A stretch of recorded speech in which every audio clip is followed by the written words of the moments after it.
Hi everyone, hello! Thank you so much for tuning into the Healthcare Growth Summit. I'm so excited to speak to you today about brand positioning.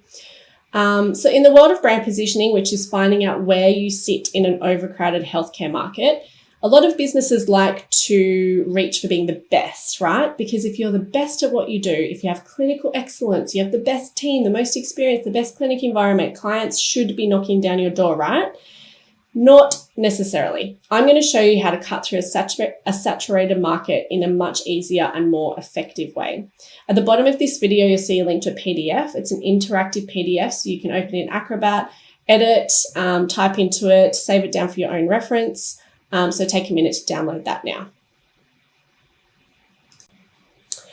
I want to start this presentation by asking you something. How many of you guys are tired? Not just the end of day tired, I mean the kind of tired that comes from working harder and harder and feeling like you're still not quite getting to where you want to be.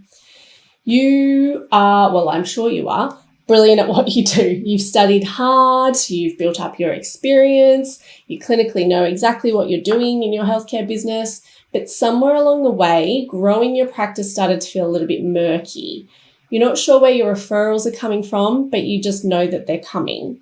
You're posting on social media, you're networking, maybe you're running ads, you're doing all the things you're supposed to do, and yet it still feels a little bit fuzzy, like you're not entirely sure what the plan is with your marketing or your branding.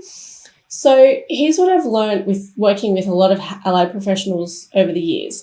Most of you have no problems communicating your clinical expertise, but you don't have a clear understanding of why someone would come to you over another practice or what your unique value is to people. So today I want to talk about something that most people understand completely, which is your brand. So not your logo, not your colors, your actual brand. And why getting this right is the difference between constantly hustling for clients and having clients seek you out specifically. Before we dive in, you're probably wondering who I am and why you should listen to me talk about your business when clearly I've never written a treatment plan in my life.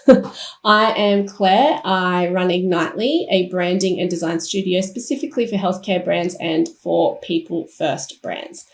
I've spent the last 20 years in branding, designing, and digital, including running a design team at a healthcare communications agency where we worked with global pharma companies and health research organizations, helping them reach the right clients.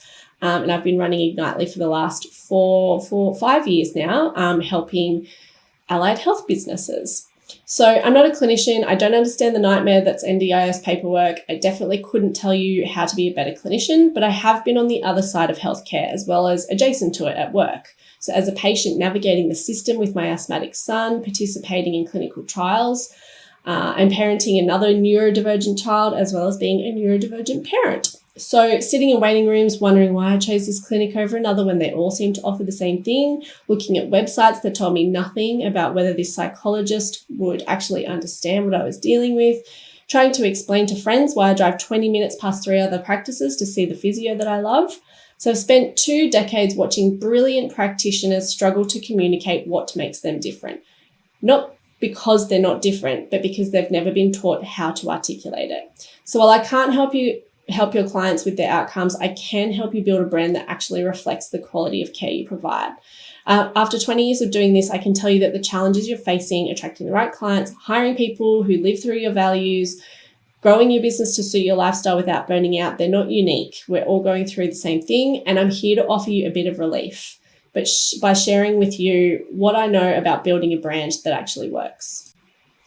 So this is often what happens. You see a practice offering a similar service. Their prices are lower, their Instagram looks polished, and you think, maybe I need to post more, maybe I need to run more ads, or I need to drop my prices. So you do more networking events, more social posts, more free workshops, more intake calls. But here's what happens. You attract people who are shopping around.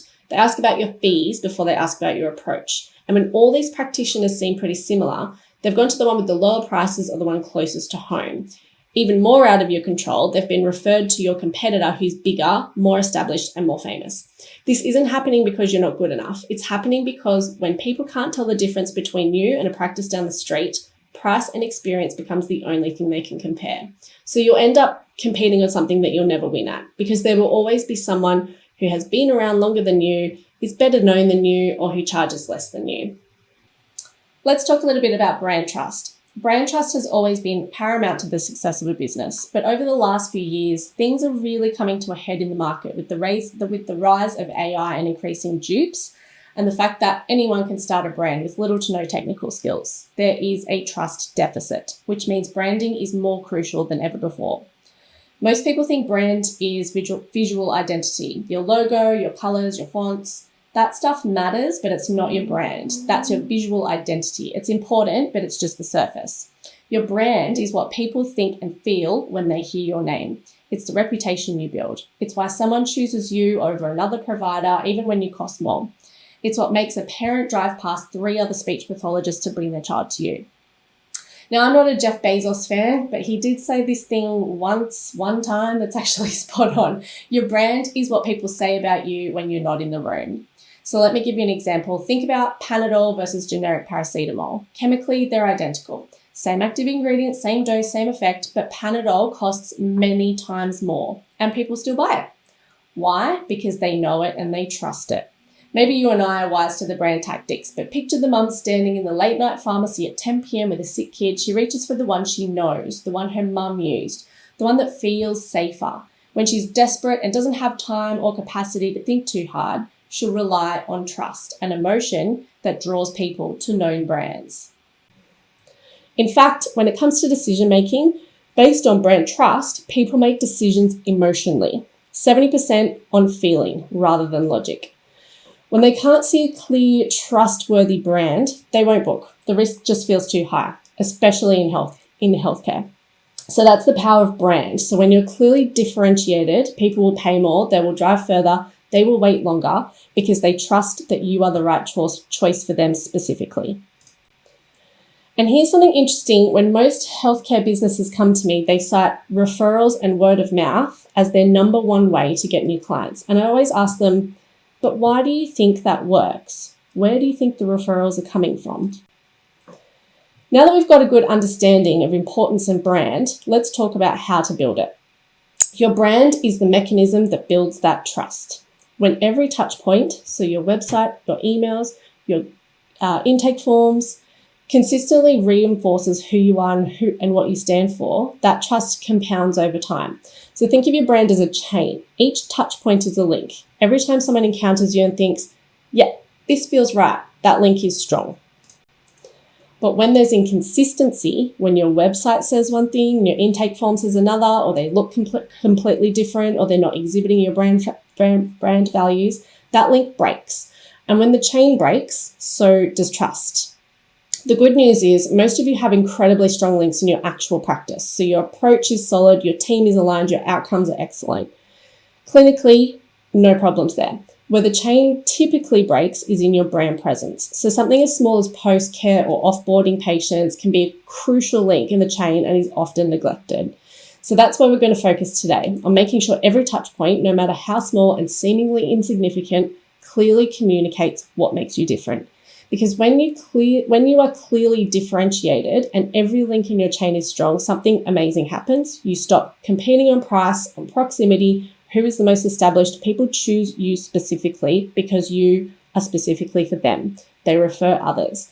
And you also attract team members who share your values. So it helps with hiring if you want to scale your business that way.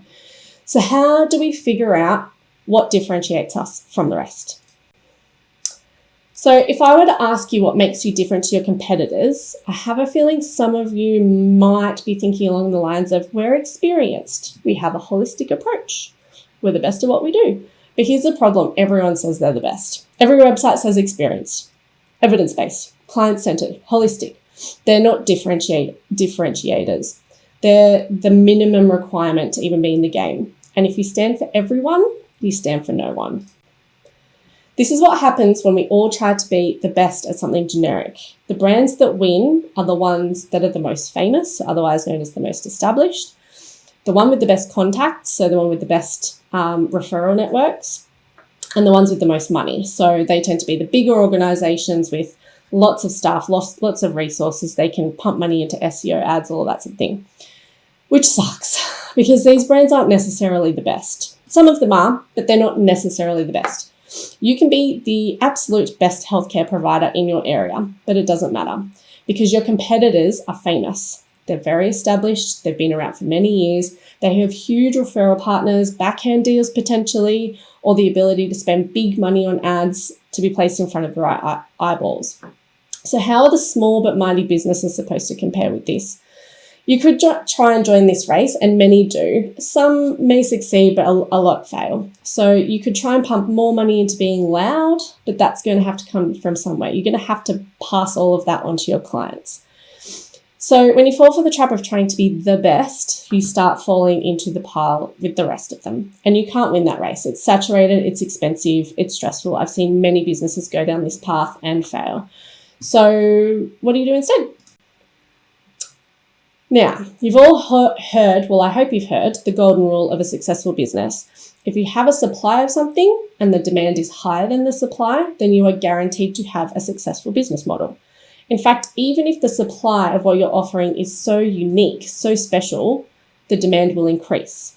This is also true if you have a rare or smaller supply than there is demand. As long as the demand is there, you have a strong business model. But let's reframe that a little bit from a branding perspective to make it a bit easier to understand. So supply can otherwise be termed as something unique that the people want. And the demand can be described as the value that people desire, something you're adding to their lives, hence high demand. So when we think of the supply and demand question in branding, we want to address the problem of how do you give your clients unique value? And unique doesn't mean we offer a holistic service, we focus on a particular service that everyone else offers. Unique means what do you have that no one else has? Something that clients want and cannot find anywhere else. And often, rather than trying to be the best at something, this method means you're actually the worst at something. Innovation only comes when we sacrifice something. When you try to serve everyone, you sometimes serve no one. So typically, a bad strategy is we are the best X, and a good strategy is we are the only X that offers Y. So let me give you an example. One of my occupational therapy clients loves sport. It's what he's good at, it's his circle, it's his network, his zone of genius. And he uses sport in therapy to reach and engage with children that share this love. And so his brand strategy has been to hone in on this zone of genius because he knows there's no one else in his location that offers sports occupational therapy to children, even more specifically rugby. So by showcasing his unique value, is he letting other clients pass by that might not be into sport? Probably, but sacrificing other offerings that the OT industry sees as important that everybody else offers and focusing more on what he and his practice can provide that nobody else can, he's able to provide a unique business model that is in demand with a very particular audience. And this translates into full books and the ability to charge a premium for his unique service. 68% of consumers are willing to pay premium rates for providers they trust and feel understood by.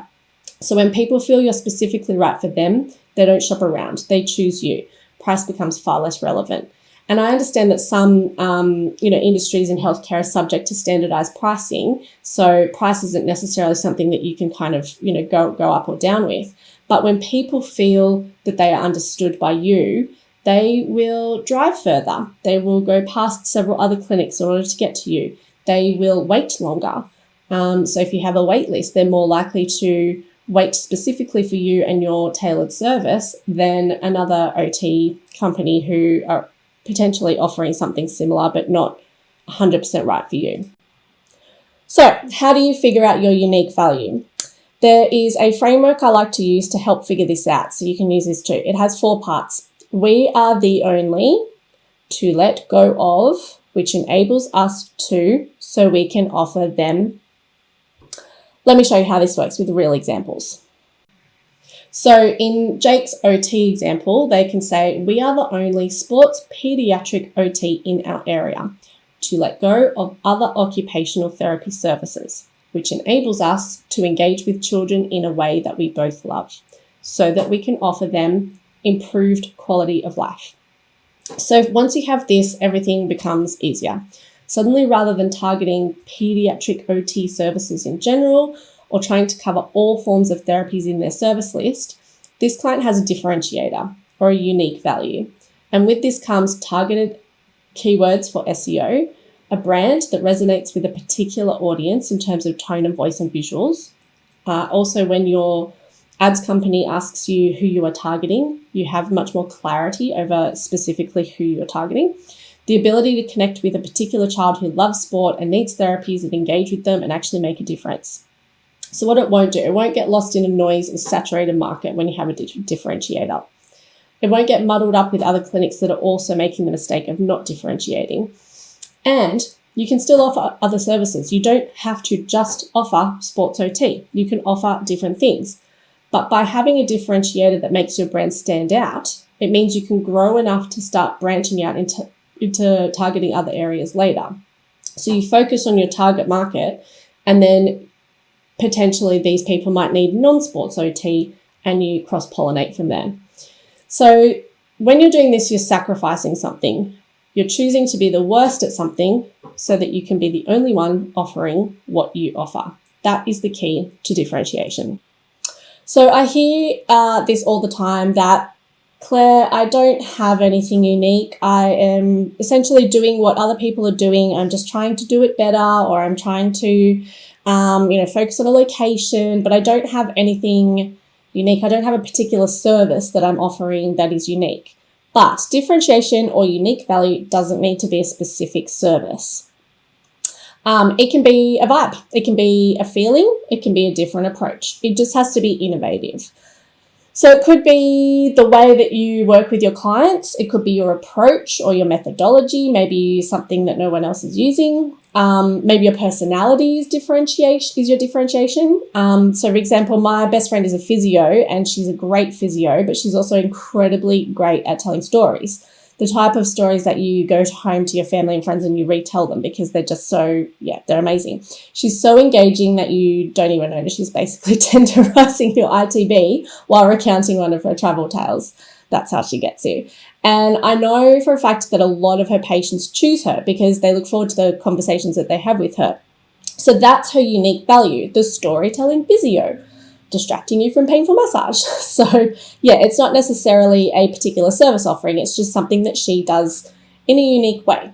So let me give you another example. If anyone's on TikTok, you might know Planthony.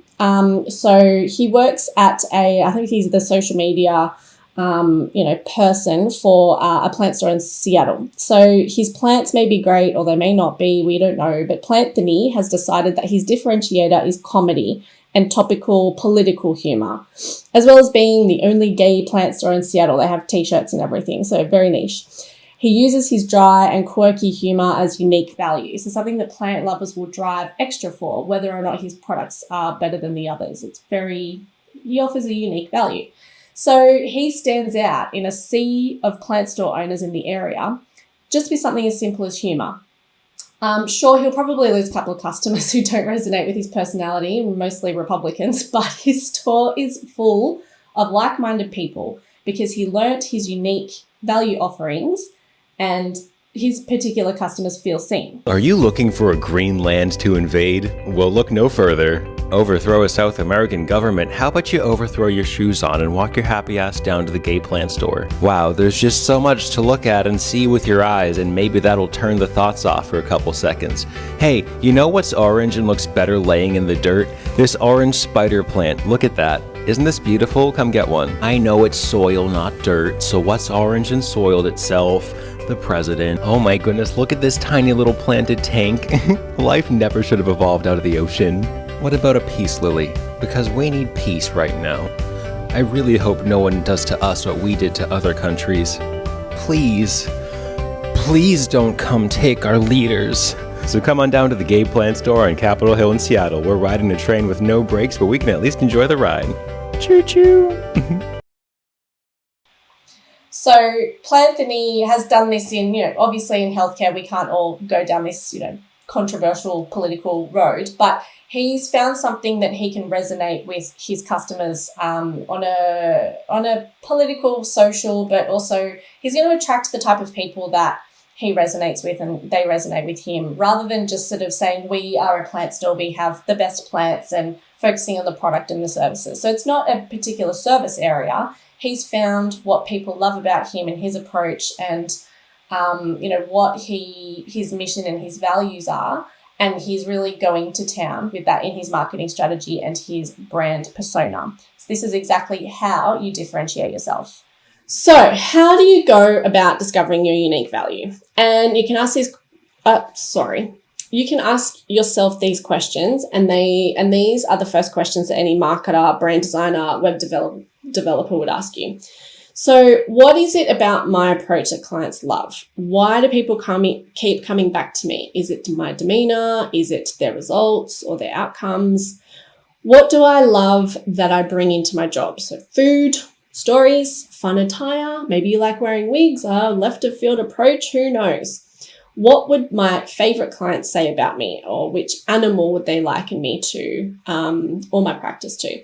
What kind of feeling do clients have when they walk into a session with me? What's the space like that they're walking into? Is it fun? Is it calming? Is it exciting? So you could have the coolest clinic waiting room around with, if you're in pediatrics, with toys and things hanging from the ceiling. This is something different that parents will look to you to provide, because no one wants to wait in a waiting room that is not going to entertain their children. So do you use any technology or innovation in your job that's unexpected? Are you big into AI? Do you use anything state of the art? Are you a little bit of a health nerd? All of these things build into your unique value. And the answers will gradually guide you to how you are different to those around you. And this, my friends, is the key to building a brand that attracts more of the clients that you love. So once you have your differentiator, your unique value proposition, everything else flows from there. This is where strategy begins. By understanding your brand differentiator, knowing your unique value, you'll be able to grasp what your competitors are doing, who your favorite clients are, and what drives them to book with you. In Plantinny's case, his favorite clients are queer, politically educated plant lovers. Now, that's not a demographic, that's a unique client. What's your mission, and how do you live that through your unique value? The answers to these questions is your brand strategy. It's really as simple as that. Once you have an understanding of your competitors' clients, you have the answer to the golden question of supply and demand. From here, you can create your brand's critical areas, a visual identity that screams your unique value. And to create the visual identity, my VIP pack contribution has some guidelines around that and how to use your unique value to create a visual identity that actually lives and breathes your values. It means that instead of having another logo that looks exactly the same as your competitors, you have a complete visual system, everything that fits together down to the fonts, colors, images you use. Your visual identity has a vibe that speaks to your people and makes them say, that's a bit different, and it's resonating specifically with me. And then finally, marketing execution, which is when and where you talk to your clients and how you approach them to tell them about your unique value. By really honing in on your specific and unique value and speaking to the clients who are demanding that value, sure, you're not speaking to a lot of other people, but you are making a big splash in a smaller pond. Take Ali Health, for instance. We decided that the unique value was the fact that Ali is one of the few Australian GP-run telehealth-only services for perimenopause sufferers. Now, I'm sure there are some fellow peri sufferers here, and I don't need to tell you twice that it's a roller coaster. It's frustrating when a GP spends 10 minutes with you and tells you it's anxiety or maybe low iron. Ali's unique value is that they know peri women are angry. They want to be taken seriously. So Ali believes frustrated women. We believe angry ladies.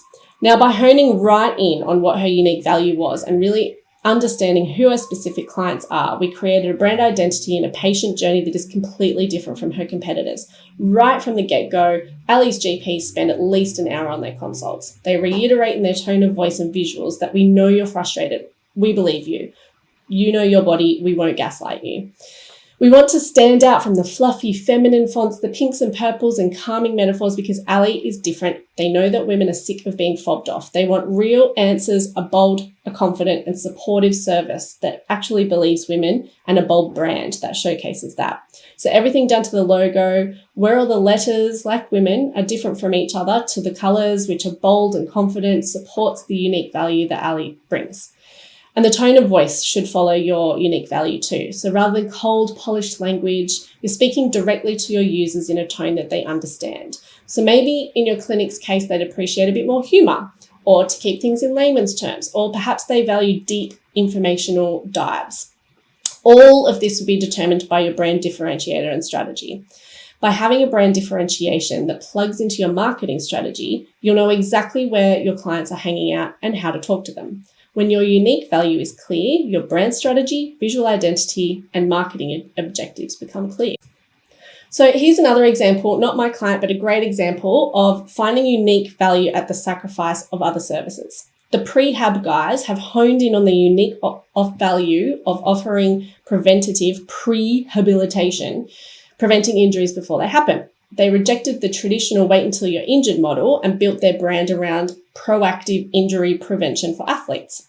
So you can see their logo is incredibly simple, but it deviates away from other physio branding that may show parts of the body, people running, jumping, etc. And they focus on the P, that pre-part of their brand. And they take that into an icon that they have on their shirts, their website, their socials, even their wall art. If you can see in the background in that photo, the little brackets are on the wall art. And in their Google business profile. So this is the little business box that shows up on Google during a search. So it shows those little square brackets from their logo. When they mention their brand, in copy, they use square brackets as well. So it's a very clear way to reinforce the pre part of their brand, which is their unique value over their competitors. And then again, every touch point is reinforced with the black and red to make it instantly identifiable. It's very simple branding, but it's very clever and showcases what they offer over their competitors. They're not the best physios, but they're the only physios purely focusing on prehab in their area. So it's a great example of sacrificing services that other physios offer to ensure that they have unique value and are fulfilling the supply and demand equation. Now that you have your unique value, that you know exactly what your differentiator is and why, suddenly you go from being the best at something that everyone else does, this tiny, high-functioning, very qualified fish in a gigantic sea, to a gorgeous, unique flamingo making huge splashes in a smaller, more niche pond. Sure, some people don't like pink, and some people don't think flamingos are beautiful or want to be around them, but there's a smaller group of truly unique people who freaking love flamingos. And those ripples of your visual identity and targeted marketing and word of mouth referrals are making it all the way to these people because you're speaking directly to them. And they will find your flamingo and will want to keep coming back to something they think is truly unique and special. Hint, the flamingo is your brand. Be the flamingo. So now that we know you're making huge ripples in a smaller pond, let's go back to how you make sure those ripples make it all the way to the people that you want to work with. Remember the brand chain we talked about earlier? Every touch point being a link that either strengthens or breaks brand trust. This is where your unique value becomes absolutely critical. It needs to be visible and consistent across every link in that chain. Your emails should use the tone of voice and branding that clearly states your value. Your social media should reflect it in every post. Your website should hone in on these targeted people and resonate them through visuals and voice. Clinic signage, business cards, flyers, your invoices, your assessment and report templates should all fit into the same ecosystem. Remember the prehab guys? They defined their unique value and reinforced it everywhere, even on their clinic equipment. Your intake forms should ask questions that align with your unique value. Your Google business profile should clearly state your unique value acting as a referral source. And your team should be able to communicate exactly why you're different in every interaction. When every link in your chain consistently reinforces your unique value, something powerful happens. People trust you faster. They see that you're not just another practice trying to be everything to everyone. You're serious about what you do. You've thought about who you serve and how you're different. You take your brand seriously. And when you take your brand seriously, they take you seriously too. This is how you build that strong, unbreakable chain. And this is how we make sure when the time comes to invest in your marketing, in paid ads, in SEO, in hiring more people, your brand strategy is watertight so that you can even make hiring decisions based on your unique value. Everything becomes easier when you get your brand strategy right, because there's absolutely no denying what your brand stands for and how it fills a demand that you know is there. It is the only solution to your client's demand. 81% of consumers say they must trust a brand before they buy. And when you're trusted, you can raise your prices, you can be the preferred practitioner for referrals, you can beat that established competitor, because you become that practice that clients will drive past other clinics to get to. You become that practitioner that people are talking about in Facebook groups because you're different. You know why you're different, and you're living that unique value in everything that you're doing. You didn't train for years, invest in your education, and start in your practice to be invisible. You didn't do all of this to constantly fight for attention in a crowded market or compete on price with people who aren't even doing what you do. You have something valuable to offer, a specific approach that gets results for specific people. The right clients need exactly what you provide. So the question is, can they find you? Can they tell that you're different? Is every link in your brand chain strong enough to build the trust that they need to choose you? Your work matters too much to be hidden behind unclear branding. So when you get clear on your unique value, what you offer that no one else can, and when you make that differentiation visible and consistent across every touch point, everything changes steadily and sustainably. The right clients start finding you. The wrong ones stop wasting your time. Pricing conversations get easier. Hiring gets simpler. Growth becomes sustainable instead of exhausting. To make finding your unique value easier, go to the workbook that you downloaded at the beginning of the session. The link's just below this this video. This fully interactive PDF will take you through all the questions we've asked today, as well as a few extras to help you gain clarity on what your unique value is and how to start moving from the best to the only. It doesn't take long, but I recommend getting a cup of your favorite warm beverage or even a wine, whatever you're into, and sitting down for an hour and really thinking about how you can shape your unique value, especially in the early stages of 2026. And you can download these slides to work through your unique value as well. Honestly, you won't regret spending a bit of time on this. And of course, I'd love for you to reach out at any time or follow Ignitely. I love to connect with fellow founders, especially in healthcare, or anyone in the business of helping people. It's been such a pleasure to speak to you today. I'm so excited to see the rest of the presentations. And yeah, hopefully get to answer some of your questions straight after this. So thank you very much.